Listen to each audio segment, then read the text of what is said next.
আপনি কি ভেবেছেন আপনার নামাজ দিয়ে আপনি জান্নাতে যাবেন? আপনি তাহাজ্জুদ গুজার, সেজদা দিতে দিতে কপালে দাগ ফেলেছেন, এটা আপনারা জান্নাতে নেবে না?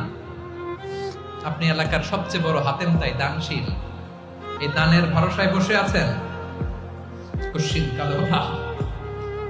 আমাদের নামাজ, আমাদের রোজা, আমাদের ইবাদত, এগুলোকে মিজানের পাল্লায় উঠালে কোনো ওজনই হবে না। তবে আমাদের একটা কৌশল জানা আছে, আমরা আল্লাহর রহমতের ভিখারি। আমরা সেদিন আগেই গুনার স্বীকৃতি দিয়ে দেব। আমরা বলবো, আল্লাহ তুমি প্রশ্ন করার আগে তোমার একটা কথা বলি, আমারে কিছু জিজ্ঞেস করো না, আমি সব করেছি। এমন কোন পাপ নাই যে পাপ আমারে দিয়ে হয় নাই।